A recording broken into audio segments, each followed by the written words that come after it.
Hey, this is Mike Belcito here, co-founder of Product Collective, and we're back for another session of Product Lunch. So thank you everybody for joining us today, whether it is your lunch hour or not. I appreciate you taking the time. And today we have an awesome guest and it's an awesome topic. And I know everybody else agrees because we've had more people register for this Product Lunch session than we've had in a very long time. So hopefully everybody seems excited about it. But Anna-Marie Clifton of Yammer is with us. So Anna-Marie, thanks a lot for joining us. Yeah, thanks so much for having me, Mike.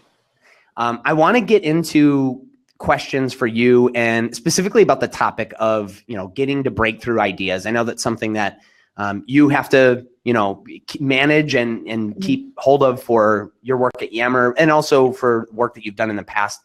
Before I do that, before we get into the questions, just sort of for everybody else's sake, a few notes about Product Lunch, because I know some of you, this might be your very first session. So these sessions generally run about 20 to 30 minutes or so, somewhere in between there. And I have questions lined up for Anna-Marie, but if you all have questions, there is a questions tab. You could feel free to enter questions there. I will, especially towards the end, try to keep an eye out for those types of questions. Although, do it at any time, because if it's right in the middle of the conversation, I might, I might ask it right then. Also, there's a chat feature, and feel free to chat. I'll try to keep an eye out for that too. I know somebody had just said it sounds like sound is an issue for somebody, but it sounds like most people can hear. The one thing I will say is, maybe logging off and relogging back in. Chrome tends to work better too. So just some little things that we've learned, but it looks like for most people, sound is okay. So hopefully that will be the case. Otherwise, we are recording this, so everybody will be able to watch the stream after the fact. And only a couple more things I want to point out before we get to the questions. We have several more Product Lunch sessions already planned. In fact, the next one is April 19th with one of your colleagues at Yammer, Anna-Marie. We have Cindy Alvarez that'll be joining us, so that'll be pretty cool. And then, if you go to productlunch.com, you could see the next few. We have the founder of Balsamic as one of them, so that's pretty exciting. Only other thing I'll point out is I know many of you are already aware of Industry, the product conference, which is the conference that we plan at Product Collective every year. April 15th is where, ticket prices will increase a little bit. So I think it just go up by $50. Nothing major, but if you're planning to come, you might want to check that out beforehand. And in fact, Cindy Alvarez is going to be one of our workshop partners for Industry. So you could check out the session, come to Industry, meet Cindy in person, and that'll be a lot of fun.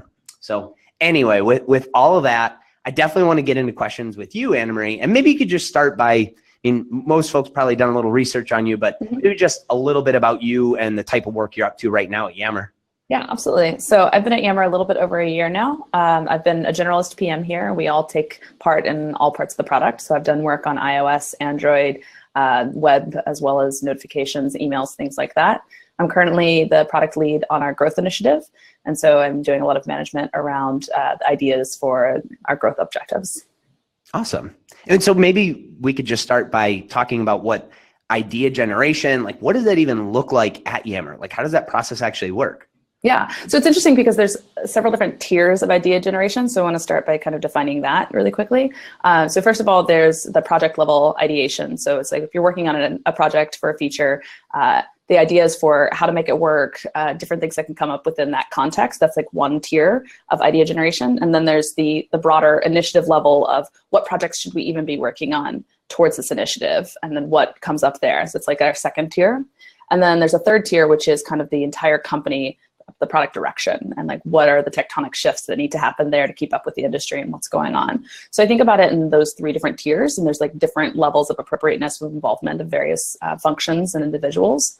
So I'm going to start kind of at the small level and then build up there.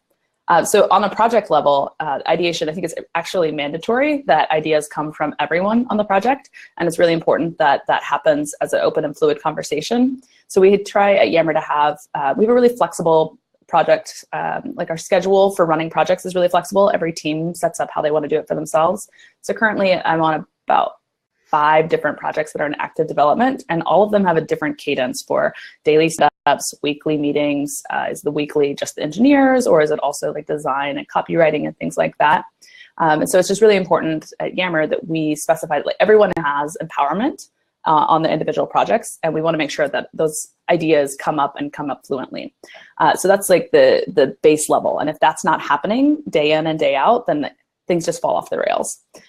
So that's something about how we try and prioritize everyone on the front lines having the ideas and like being the ones to surface that. And that bubbles up outside of just the individual project to just like, what are the goals for the whole initiative? And so anyone who's staffed to a particular initiative, we also expect them to be ideating and like being bought in on the goal in order to like come up with ideas for other projects or things that I think this is going to be really leveraged and things like that.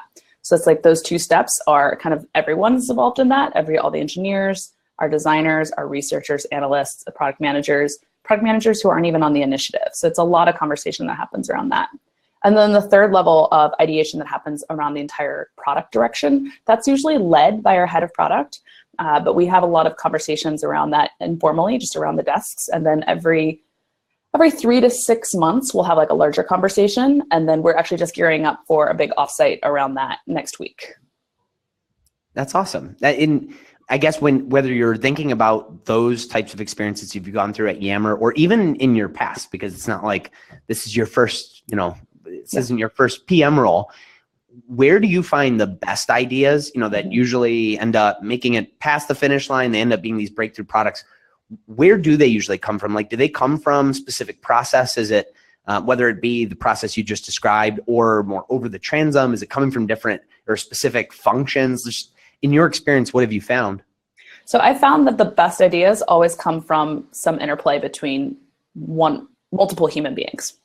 So the best idea is not going to come from within a single mind. So the opportunities when you get different people together talking about what they see and they're like, well, I think that this particular like ABC objective would make a lot of sense. And then someone else comes like, well, A makes a lot of sense to me, but what about like D and E? And then a third person comes in with like, yes, I see D and E. And then also let's pull some C in. And then between the three of those humans, you've managed to get like an entire conversation around an idea that no individual could have had by themselves. So one of the things that's really interesting about that is that it can only happen if everyone feels really comfortable expressing their ideas that are half formed and not all the way out there, and not an idea that's going to go all the way into production. So I think the key to having those really great breakthrough ideas that I've seen in my experience is people being comfortable with each other and being comfortable expressing an idea that's not necessarily going to survive, because that idea is going to spark something in someone else's mind, and then that something else is going to come up. So I found that there's a lot of forums for that. We have an open office plan, which is pretty popular, pros and cons, obviously, but pretty popular in the tech environment. And so we have a lot of just over the desk conversation, and the entire product team, the PMs, the analysts, the researchers, the designers, we all sit in pretty close proximity. So there is honestly a lot of like, oh, that's interesting. I didn't realize that Danable was thinking about that. Let me think about like how I would bring that into my initiative. And I think that those kind of like informal, even just the water cooler level conversations are really important for like getting some of those ideas moving around. But it always happens that it comes from a combination of different people's ideas. Yeah. What about in terms of, are there specific exercises or any, I know every company might have their own way of trying to bring things out, or if you have brainstorm sessions or anything like that. Like, have you been a part of anything that's worked really well when it comes to trying to pull ideas out of folks, maybe proactively versus just through the process? Yeah, absolutely. So the way the Yammer structures our projects is we build them into initiatives, and every initiative has kind of a gestation period, if you will, where we've decided as a product org that this is something that we're going to put resources into at some point in the future, but not necessarily yet. And during that time, there's a lot of brainstorming and ideation that happens. And every product lead who runs an initiative gets to kind of decide how they're going to run that. So I can talk a little bit about ones that I've run. I can talk a little bit about ones that I've seen other people run that have been successful. So one of the first things is that we kind of have as much time to go through this ideation process as we choose. And it's kind of like a bit of a gaseous substance. However much time we give ourselves on the calendar, we're just going to take that up with coming up with ideas. That's just the way of it.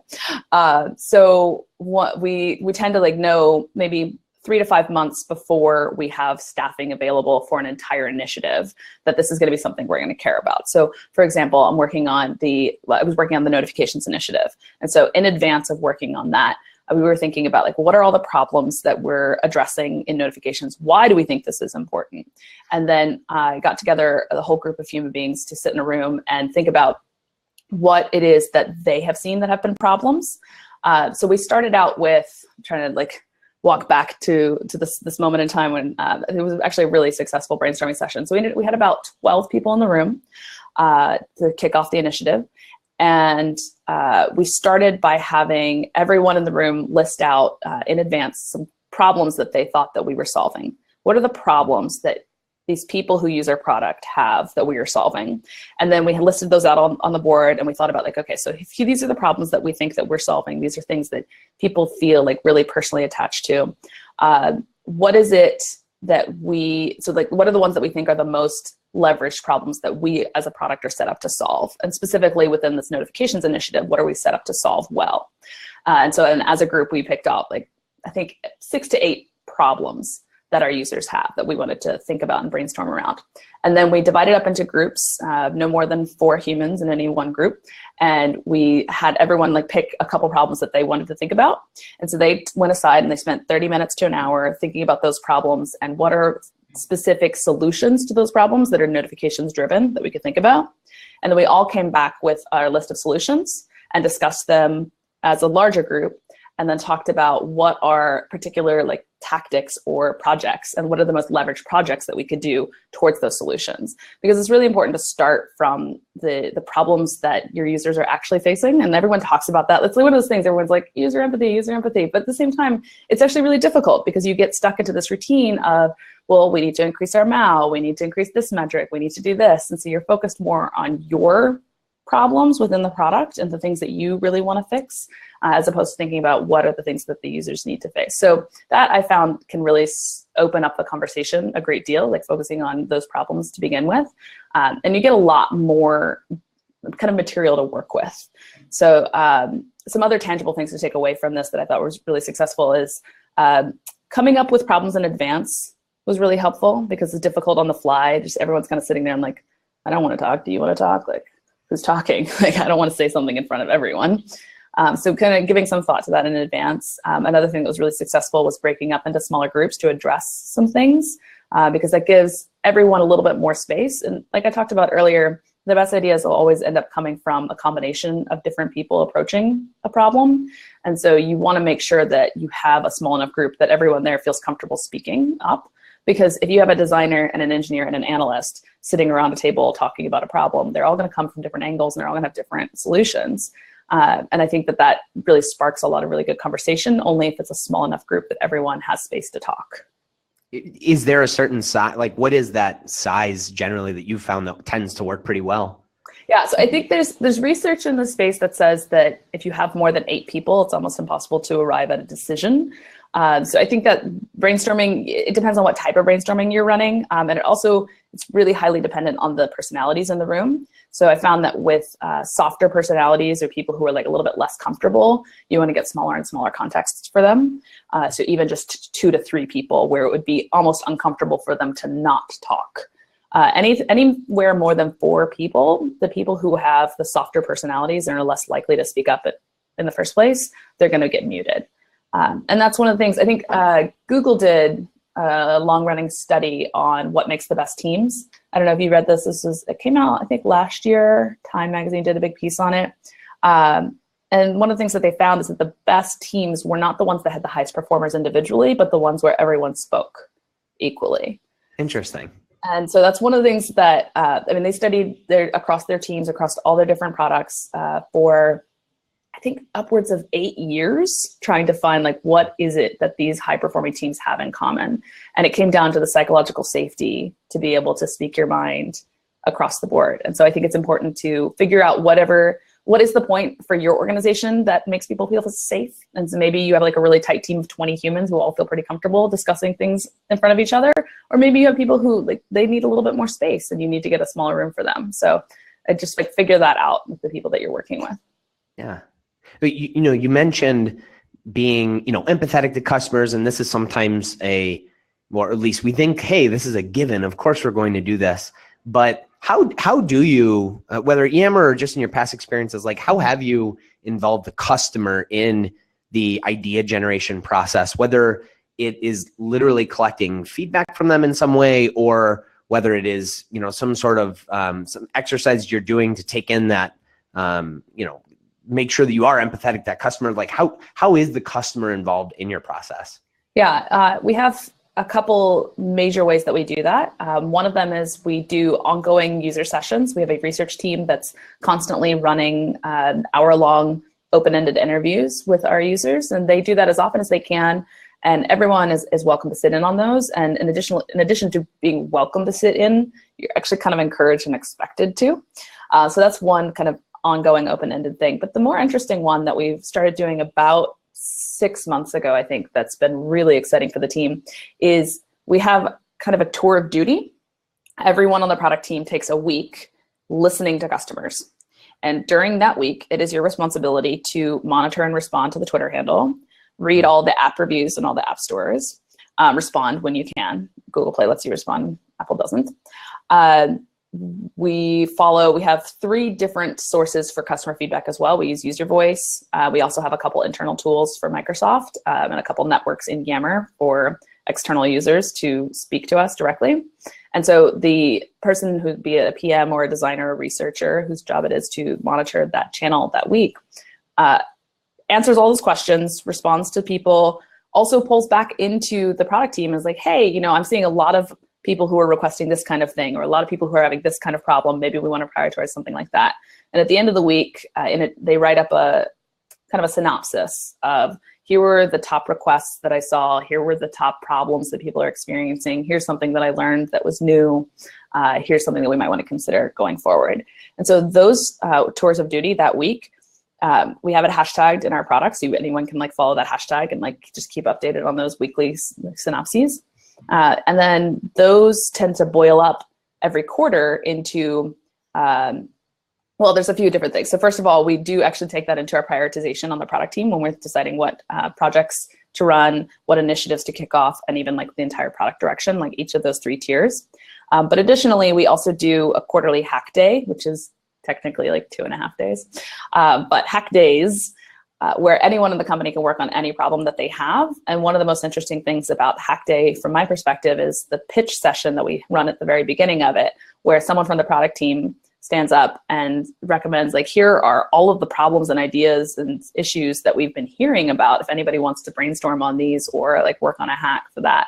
And then on the flip side, once our engineers have been working on that, or even anyone who can be hacking, then we'll look into productionizing some of those on the other side. So there's a whole slew of things. There's always this constant churn. Yeah, no, I'm sure that is the best way. It's to involve customers. You can't just do one thing. You have to do many, many, many things. So yeah, that's awesome.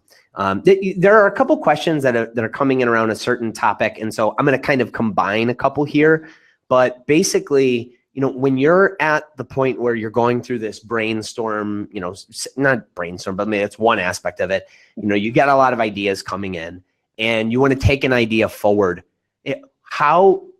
Who makes the call on what ideas go forward? And how do you deal with conflict that might come up that not everybody is going to agree with that idea? There might be some clashing there. So how have you been able to deal with that in your experiences?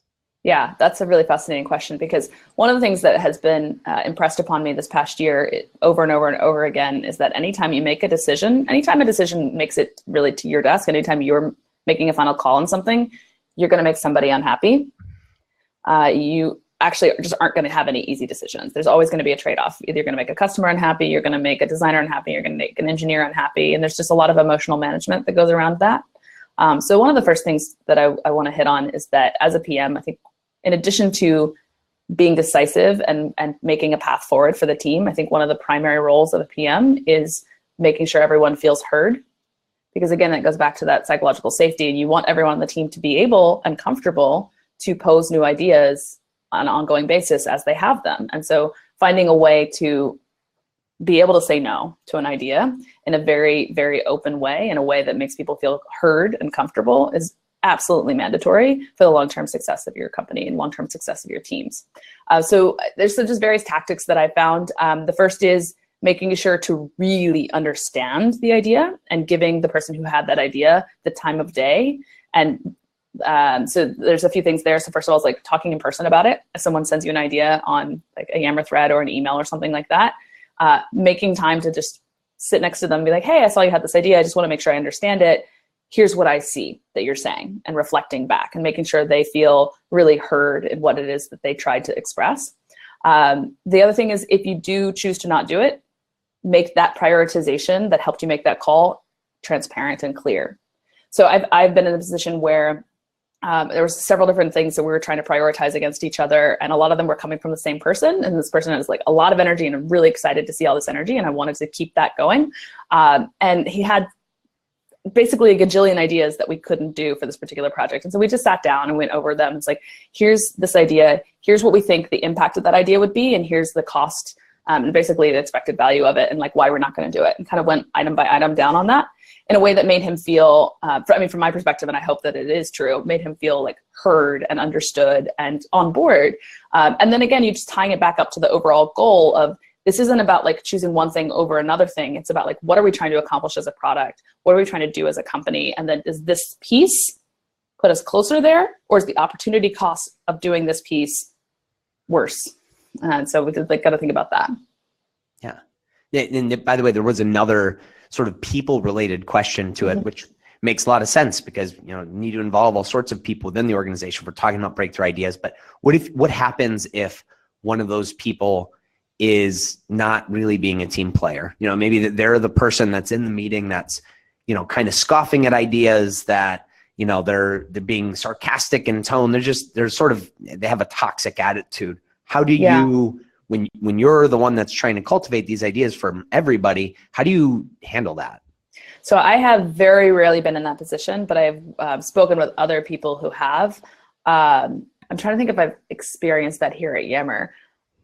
One of the things that I've spoken with a lot with other PMs here and at other orgs is about how caustic a single individual in the room can be, and can throw off the whole conversation. Everyone's temperatures can rise because of a single person in the room who doesn't want to be there, or is sending the wrong signals, or is just like, for some reason, antithetical to what you're trying to accomplish. So my main advice would be, if at all possible, try not to involve that person. If it's something less formal and you can just choose like, oh, I want to pull like 5 people into a room and get some ideation on this, try to include 5 people in the room that you feel really comfortable with and they feel like they'll have like a really good working relationship.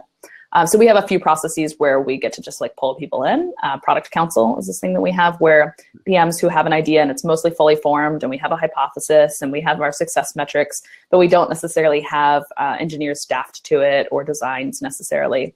At that stage, we'll bring in like 3 to 5 other people from the product team, sit in a room, walk them through what we're thinking, and ask for really critical feedback.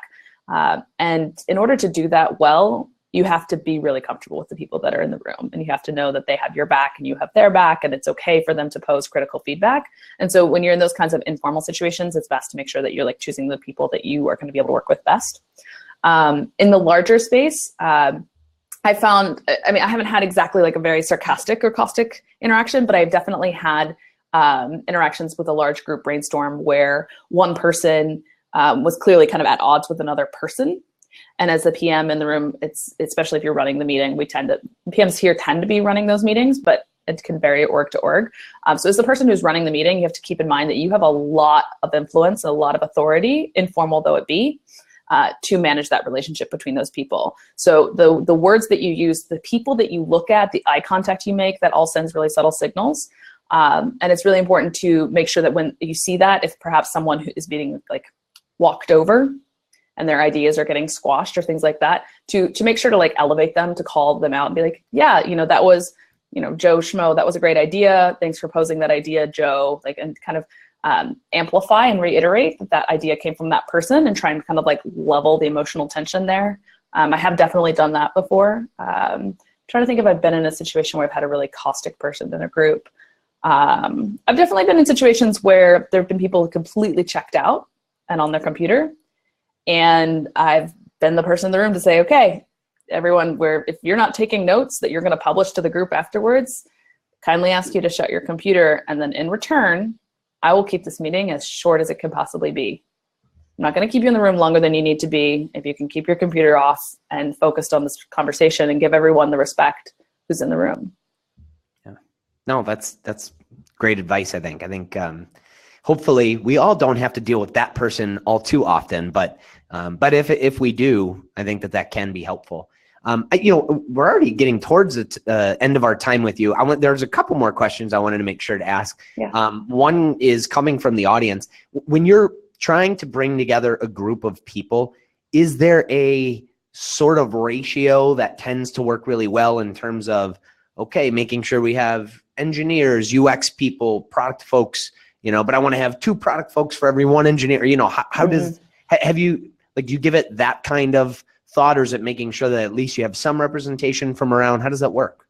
I'm less concerned usually about the functional representation and more concerned about the emotional representation. So I want to make sure that there's a good mix of like really excited people and really pragmatic people. And so maybe it tends to fall that like PMs are on the excited side and engineers are on the pragmatic side, but that varies with personality a lot. So I definitely give a lot of thought to like what the emotional mix will be in the room, but I tend to not think so much about the functional side. One thing I will say though, is that it's interesting to think about who you're leaving out of the room, because if you run a session, and I've done this before where I've run sessions where like perhaps analytics wasn't represented, well, that sends a signal to analytics that their opinions aren't significantly valued. And that's something that I don't want to be sending. So I do want to make sure that if anyone is concerned about being a part of these conversations and wants to like feel involved or would feel left out or disrespected if they weren't there, that they have a voice there. And that is not necessarily just like the function, but it could be the individual on that team that is going to feel that way and making sure that they're involved.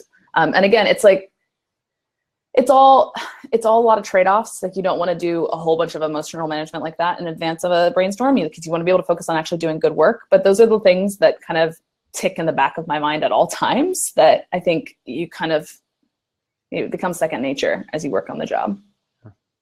Well, to wrap things up, if you were to, I know a lot of folks will tune in because we're trying to jot down like, all right, what are the 2 to 3 things I can do right now to be better at this? Like what am I going to do in the next couple of weeks to put myself on the track to help cultivate breakthrough ideas in my own organization? What might those 2 to 3 things be? What 2 to 3 sort of actionable things might people do, following this session where it just helps them along the right path? Yeah, so I'd say a few things. So first of all, if you are in a position to make decisions about ideas, I would recommend going around and having just informal chats, coffees, lunches, things like that. Ask individuals in your org what it is that they would do if they could do anything at the org.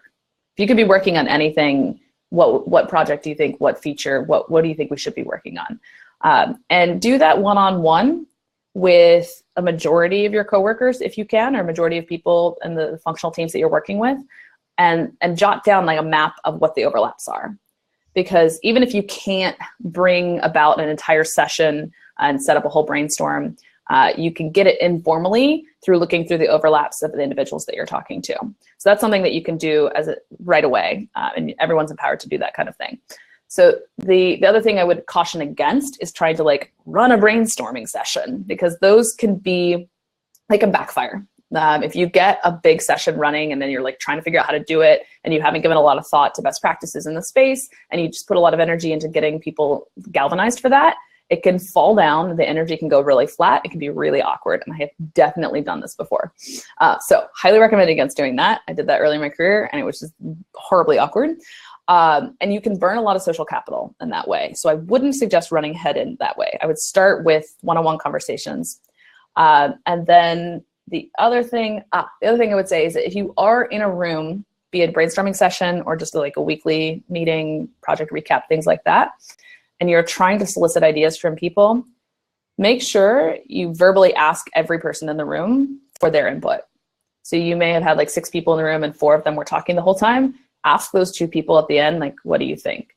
And you can also prep in advance of the meeting if you know that they're going to be the types that aren't going to, and just be like, what do you want to bring up in this meeting? What is it you'd like me? I can like seed it, or kind of ask you a pointed question or something like that.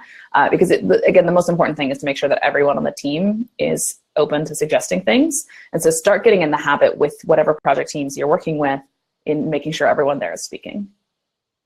That's awesome. And those are things we absolutely can do right away. So I appreciate that. Anna Marie, just thank you for joining me and spending all this time with all of us. I know I learned a lot for sure. If people wanted to keep the conversation going with you, I know you're on Twitter. In fact, I think it's an easy one. Tweet Anna Marie. Is that your handle, right? Yeah, at Tweet Anna Marie. All right. And then how else can people keep tabs on what you're doing? Yeah, I also have a podcast, Clearly Product, at clearlyproduct.com. And that's with my co-host, Sandy McPherson. We read books about core skills related to product, and then we discuss how we've used those in our career and how we would like to use them going forward. So that's an interesting way to kind of keep up on what I'm learning, what I'm thinking about. I also write pretty regularly on Medium. That's linked from my Twitter bio as well. You just search Anna Marie Clifton, Medium on Google. It'll be like the top result or so. And yeah, send me a ping and let me know if you have other questions. Awesome. Well, thanks again, Anna Marie. I appreciate it. And thanks everybody for being here. We'll see everybody next time. Again, it'll be Wednesday, April 19th with another Yammer person in Cindy Alvarez. So that'll be a lot of fun. All right. She's great. We'll see everybody later. Have a good one. Thanks, Mike.